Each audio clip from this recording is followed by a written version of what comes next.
I've also noticed that influencers versus celebrities. Influencers take more of a risk in their branding and packaging that reflects their personality because it has to like translate. For sure. Versus celebrities maybe go for like that longevity like angle, and it's maybe a little more peeled back, like it's streamlined. also international for them, so it has to fit a lot of different audiences. Hey guys, welcome back to Recap. Today we're doing a really fun episode with a guest from our team, our brand strategist, Sara. Woo! Hi everyone! So excited. We're going to do all things influencer market trends, bringing brands to life, celebrity trends and brands and everything they got going on, so we can't wait to get into it.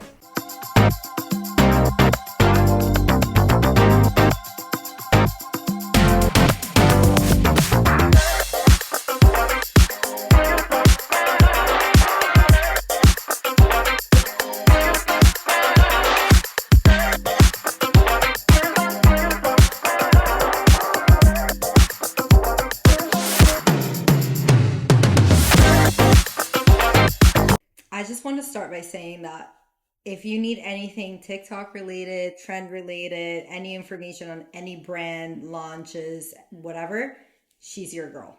Yeah, I'm chronically on the internet. Chronically is an understatement. This is where we relate. We're like TikToks all the time, sending them whatever. She manages Rekka's TikTok account. She handles the strategy for a bunch of clients' TikToks. But more importantly, she handles marketing trends for client accounts, and she's a huge asset to us. Yep, so I'm so excited for this episode because this is really in my niche. Let's start with maybe like, what's your favorite brand? And we can discuss it a little.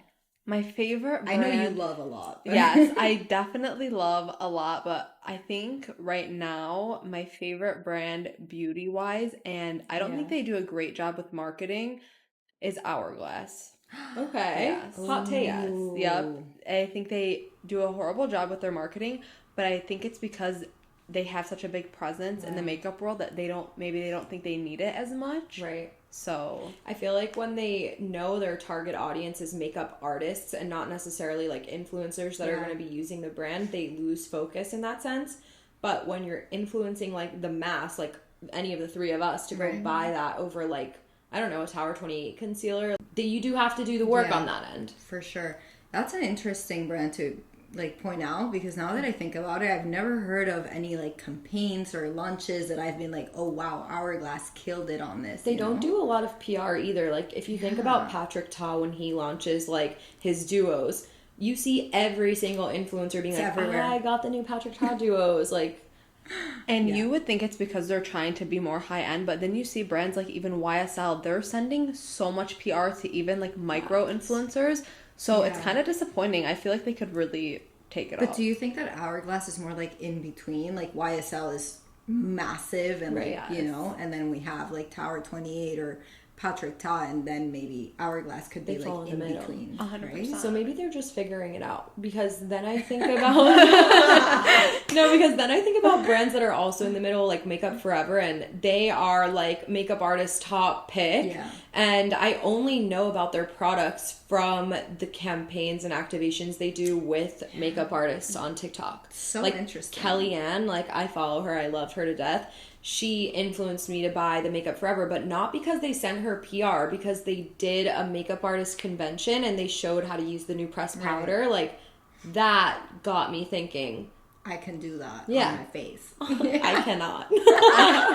I think all makeup brands need to be like Tarte. They kill it with their marketing. Sarah, that's a controversial statement, because Really? Tarte gets a lot of Interesting. hate on TikTok. Yeah. But really, I think Also, they kill it. I don't think I own anything Tarte. Oh, wait, no, I have a couple lipsticks actually. But think back to when Tarte did the brand trips with the influencers. Huge brand They were trips. getting lots of hate that they were putting the top tier influencers in better rooms than ones with less followers. Yeah. And the girls went on TikTok and they were like, so we were invited and we feel like shit about it. And like they kind of set a tier almost to all the influencers that they invited, and it became really controversial, like a Mean Girls Yeah, it gathering. sucks because all the influencers there are doing the same amount of jobs and like reels and videos and capturing the whole event and trip, and yeah, I get them. another controversial take, I also kind of thought that was kind of smart, because then you had other people on TikTok saying, well, they shouldn't complain, like they just got a free trip, like who cares? I did see that side. You know, people were well, like, "You're look at you." Yeah. So this is Sarah for yeah, you. so I think that all publicity is good publicity. I agree to an extent. But well, speaking of the that. good and bad publicity, I think that two people that did it really well were Hailey and Selena. They leveraged the drama around their non-existent drama to kind of launch products almost. Like I remember when Hailey used the hype about the controversy on TikTok to say like, hey guys, we're launching Rhode Skin. And it was like, okay, she's trending, like she's being talked about. Why wouldn't she use this time? 100%. And then even when she would reply, like in TikTok, like she would make like videos on her personal account. Yeah. She made one that's like, why do you guys care about something like that? And then people in the comment section would be like, I'm buying Rhode now. Like, you know, like. It's so true. It's crazy. It's crazy. You have to use the momentum to your advantage. 100%. And going into like Rhode, I also think that they do such a great job with their marketing, with their activations, and like launching new products. When they launched their cinnamon roll lip gloss, like I was following up to that launch, because they kept posting a bunch of browns on their page, like photo dubs, and then they posted a cinnamon roll, and I was like, I know what's coming. So on that topic, I think there was a case study done on like scent marketing, and people were saying that a lot of brands are moving away from like colors and feelings to like scents and smells. So they were using the cinnamon roll to like, you already know what to expect from the peptide treatment because of the marketing that they're using with food. Like food marketing was a huge thing. It is right now. Yeah. So yeah, that was a really smart way to do it. And I don't see like Selena, on the other hand, with Rare Beauty doing anything like that. It just translates better to her audience, like the Gen Z, millennial. They have different audiences, and maybe hers is a little bit more low-key on that end, but her campaigns are also amazing. Right. And I also feel like since she's already in Sephora and stuff, it's not that she still tries a lot, but I don't think she has to try as hard because she's right there in store. Do you think there's a reason why Rhode won't do Sephora? I think it's because they're making bank. And Like without it. Yeah. 100%. It might be too saturated if it was in the store, because they don't have as big of a range of 100%, products. 100%. And I don't feel like I'd want it as much if I could just get up and go to Sephora and grab a lip treatment. That's so true. It's also about it being sold out so fast, everyone having to follow along so they can get it. So true. Yeah.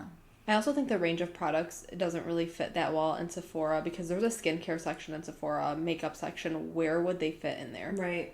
You know.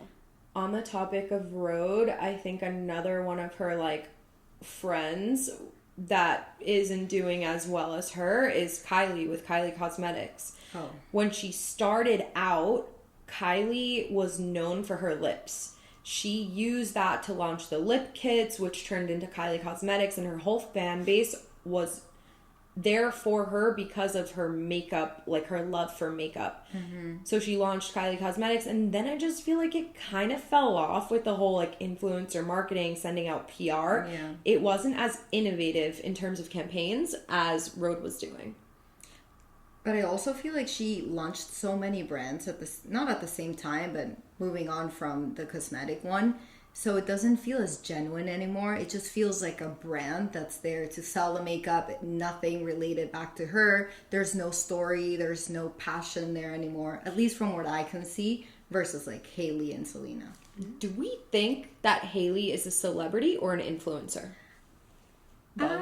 She's both. Yes. And Selena and Kylie are just celebrities. Yes.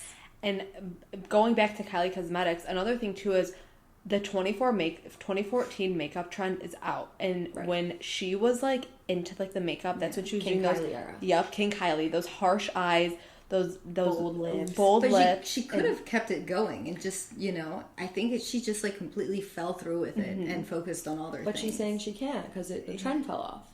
And another thing too is, I think that now she's starting to implement more of like the natural beauty into her brand, but it's not working because she did it too late. Right. The soft girl makeup like came in when she started dating Timothy Chalamet, and like now it's like, but Rhode already beat you to it. Maybe Selena Gomez beat you to it as well, and like yeah, it's not as popular anymore. There's People also so many associate more celebrity brands now versus back Yeah. then, I feel. people just for makeup. associate her brand with that era of her life, which is a great point. I think if she made a King Kylie comeback where she started doing that harsh makeup again, she could bring Kylie Cosmetics back. She can change her audience Yeah. base from her fans back to makeup artists, because the people that are still doing those trends are makeup artists. Look at Exactly. Michaela So true. Nogueira. What's her name? The Boston, Yes, you know? yes, yep, with the accent. yeah. I wrote The mass hole. Yeah. Yeah. Maria has like no idea. I don't know that one. Not online. She was like getting all canceled because she did like the fake eyelashes when she was promoting mascara, which by the L'Oreal. way, L'Oreal, so good. Love that mascara, and she was not lying. Yeah. Telescopic. But yeah, so those influencers and stuff, like they love those bold looks. But now even on her Instagram, like she'll be like having a soft glam promoting her products, and I'm like, girl, it's just not you. Yeah, it's not what we love and know you for. Exactly. So going back to being authentic to yourself and bringing that into your brand or product that you're selling, I do think that influencers versus celebrities have like a different take on it. Influencers build up their audience base that they're selling to because of who they are. Celebrities is more of like a general pool because you're getting people from all over the place from just being well known. Yeah. So maybe that's why it's just more successful overall. Totally. And it just because it's by a celebrity doesn't mean it's good. Like Rare Beauty genuinely has great products, you know. So on the topic of influencers, YouTubers, like Emma Chamberlain hit it off like huge. Like she took off massive. So Chamberlain Coffee was a huge success. She's even doing collabs with like Warby Parker now for glasses because it's just like a part of her look. Like she's bringing that spunk into a new line. They are trying to target a new generation of people wearing glasses. Of course, she's the perfect person to do it. She's also had so many collabs that I never thought a coffee brand would have that I'm just like, whoa, okay, good job. I think the coffee brand actually fits perfectly with her because she expresses a lot like about her mental health, anxiety, stuff like that. And when you're anxious, you're jittery, you know, like you're like that. And a lot of the younger generation relates to her. And what does the younger generation love? Coffee. Yeah. So Matcha. And matcha. So her brand, I feel like, is perfect. It fits her perfectly. Yeah. Yeah. Even the packaging, I think, reflects like her personality. Love her Like packaging. I've also noticed that influencers versus celebrities.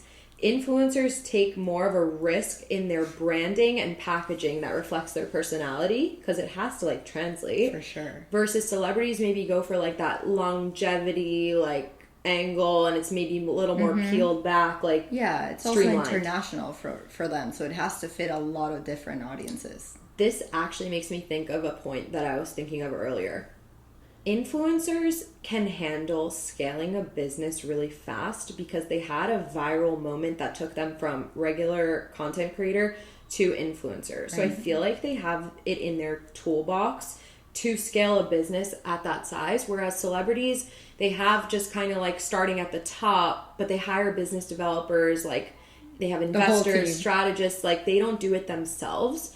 And I don't think they have it in their toolbox to make it as successful. And it can show through the products and through the story and all the marketing behind it too. I feel like for influencers, it really is more of like their passion, whereas like celebrities, it's always a makeup brand. Even Ariana Grande, Rem Beauty, Lady Gaga, Haus Labs, like it all it's the same thing.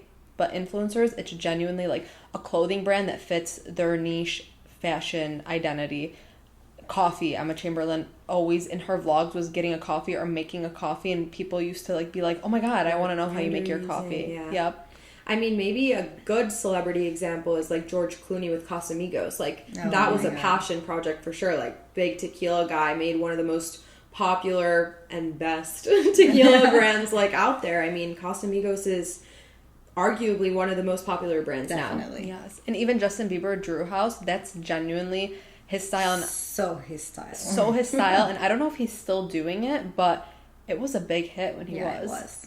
Maybe the downside of being an influencer that's doing it though is there are a lot of eyes on you from like a very niche community, and there are people that are doing it wrong. There was a huge scandal with Jerf Avenue that just blew up all over TikTok, and you made a good point when we were talking. So it was good and bad for her because some people are like, absolutely not, I'm unfollowing you and I'm throwing away everything that you've ever made. And other people are like, oh, if you plan to throw away your items from her, give them to me. Like, I want them. Oh my God. And then there was other people like, oh, she shouldn't have done that, but like, I paid money for this, I'm gonna keep wearing it. Right. You know. Let me give some background to the scandal for Maria, because I don't think she knows it. Also, for anyone in the audience that doesn't know, the scandal was that she has created a very toxic company culture with her employees. I mean, some of the girls came out saying they are scared of her, that she would like yell at them and tear down their character, like in the office, and that she was just kind of running a tight ship, not in a good way. Mm-hmm. And I think that reflects really poorly on her, because on the outside, all of us that follow her see her as like this soft, scandy girl that like has amazing style, and she has like this big luscious blonde hair, like she's like a golden retriever girl. But then we're getting this other side of people that know her, and it's like, fuck, like, do we even know who this girl is? Like, why do we support her so much? I think that's a huge thing with influencers. Like, do you really know who this person is? Like, truly, like, maybe it's coming off really authentic, but like you don't know this person at its core. You don't really know the goals or have you gone out with them? Exactly. Do you know them on a personal level? Even me, sometimes I'm filming videos and I'm like, oh my God, I'm being so fake right now. Like, I need to stop. But I also understand it from their perspective. Like, if they're going viral and they're having momentum, they have to take advantage of it, and it's all moving so fast. Right. 100%. And I think for her, it's going to be a hard comeback, but I don't know if it's completely going to go downhill considering other people's response to it. But I do think that if she comes onto TikTok again and is like, I'm dropping this, people are going to be in her comment section like, oh, no. Did you hit somebody to make this? Like, they're going to have all those crazy comments. Right. And I think it might just also end up discouraging her. She might just be like, I have to stop. Right. I also hope other influencers that see this happening notice, what's going on, and realize that it's okay to slow down and to be truly you with your employees as well and your coworkers. Don't do it out of fear though of like getting caught. Like, just don't be a piece of Exactly. Another person though on this topic that might come across as like totally inauthentic is Danielle Bernstein from We Were What. She gets so much hate. People say that she's copying styles, that she tries to be relatable on social media, and like it comes across so wrong. I personally really like her, except for when she does like the get to know me videos. Hey, girl, what are you giving? Nothing. You're not giving us anything, and it seems so like disingenuous. I don't know. I think for her though, it's okay because people love the clothes. Right. You know, she already has. I love her. I love her brand. Yeah. I think she's doing a great job, honestly. Yeah. Like, I agree some videos feel a little forced, and I can tell. But maybe that is just her. But also, I don't know. We don't know her. I don't know. You know, and people might hate her personality, but they're loving the clothes. Yeah. So it's okay. And I think another one too is James Charles. He like has had a roller coaster, like literally. Poor guy. It's crazy to see how he went from so canceled to now taking advantage of the fact that he was canceled before. His TikToks come up for me and I'm like, you're hilarious. So funny. They're hilarious. Yeah. And it's working so well for him. He had that big scandal and then I think Morphe dropped him. Wait, give me some background on the big scandal. He had allegations against him about like Snapchatting like younger guys. Okay, and I remember that. On top of that, he had a big scandal with like Morphe owes him a lot of money that they did a collab like line. And they never like paid him, and so he went on TikTok and like said all this stuff that they owe him like millions of dollars, and then they like eventually dropped him. I think it all worked to his benefit because I used to think he was the most annoying person ever, and now when I see his videos, he doesn't give a fuck. Like, he's lost the plot in a good way. He also had that scandal with that girl. She posted a whole video about him, and everybody was like, cancel him. And then she ended up coming back like later and was like, that was wrong on me and I was wrong. Yeah. It was like with Sugar Bear products. Yeah. But then he brought Painted to the table and he has that beauty blender. His marketing is so good. I need to get it. Like when I see people blending with it on TikTok, I'm like, oh, and I hate beauty blenders. So he does a great job. And then on top of it, he's funny. I'm like, wow. Now he's funny. Yeah. What a comeback. Yeah. Actually, funny story time. somebody from Michigan, like close to my hometown, tried to cancel him and was like, he's Snapchatting me. He clapped back at them on the internet and was like, actually, he likes me, and had receipts. Pulled them up. So That's he so always funny. has receipts, so he's a winner. I feel like he's scared of like ever going through the trauma of millions of people hating on him and like calling him things that maybe they don't know all the facts to, which I'm not defending him. I don't know him. You never know how that affects someone. So I think his approach now as an influencer who's definitely going to launch more brands is like, I'm going to be approachable. I'm not going to give a fuck about people canceling me. Like, let them see the real me, because clearly it's working out for him. Yeah, 100%. Oh, you know what's a good one? The Nelk Boys launching Happy Dad. I think they totally hit the mark. I think male influencers who aren't in like women's spaces like beauty and whatever have a harder time launching brands because clothing's overdone, right? Yeah. And there's too many like large brands that kind of take the market with men's clothing. So when they launched Happy Dad, it was so up the alley of their YouTube following that like it took off immediately. Yeah. And he launched it at the same time that Dave Portnoy launched High Noon. And they're essentially the same product, and they both compete very well in the market. Like, so true. I don't know who does better, but like they're essentially the same product. I did not know that Dave Portnoy owns High Noon. Like, just learned something new. What? Yes. I feel like he doesn't. Maybe I'm missing a chapter. Like, when I watch him, it's always pizza videos, so that's probably why. Pizza videos. He's on BFF podcast. Yeah, BFF. I watch him on too. Everywhere. He's a machine. He's also a big Umish fan. Yes, he is. We're Hoosier fans, so we're not going to comment. But we're rivals. Oh yeah. The packaging for Happy Dad too. Like, love the packaging. It's like very like gender neutral. Yes, totally. And age neutral. I think like they have a big age range on their YouTube following, and like maybe some guys that are in their 20s and 30s that watch them are a little ashamed because like, what are you doing watching the Nelk Boys still? Like, get a handle on your life. But they are really funny and entertaining, so them launching that with the age range of their demographic like in mind was very smart. They also did great marketing around it. Yeah. Like, what's his name? Steve Will Do It. Huge alcohol drinker. He was known for his videos of drinking a ridiculous amount and like being crazy. Oh my god. So they did a whole campaign around him? He just like stopped showing other brands that he was drinking and made the same style videos just with Happy Dad. Wow. That's great.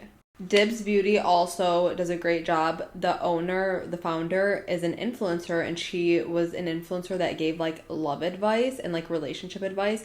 How to make a man obsessed with you. So I actually watched her. That's so funny. Yep, I would watch her my freshman year of college, and I would be like, I'm gonna listen to you. Like, I had no business.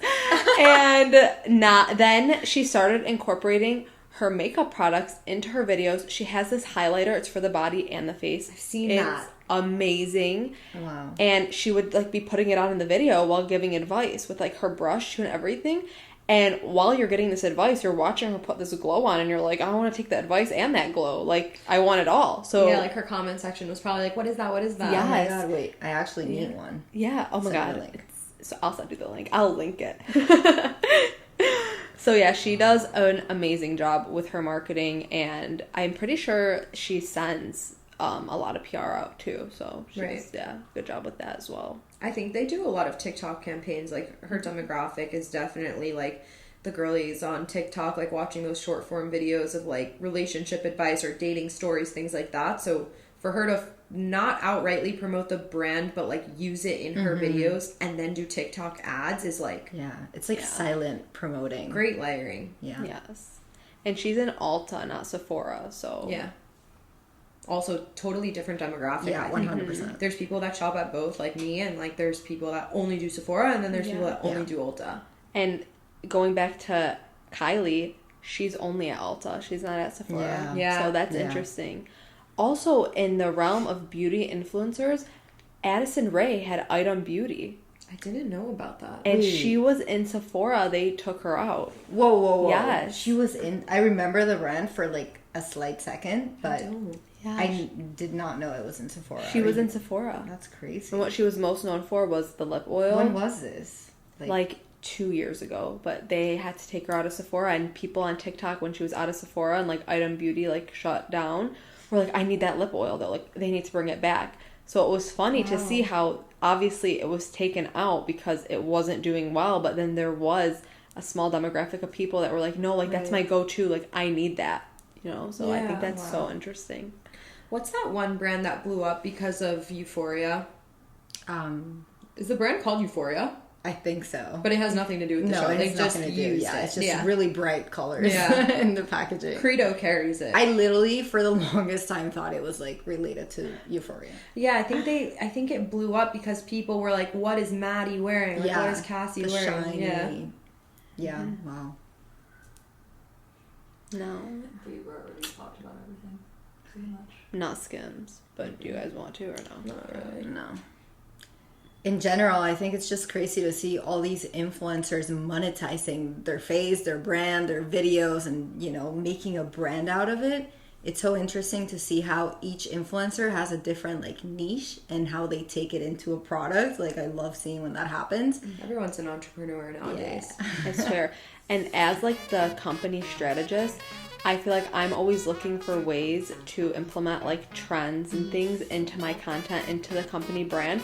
So when I see the way that these influencers are doing it, I'm like, that is sick. Yeah. Like, they're doing a great job.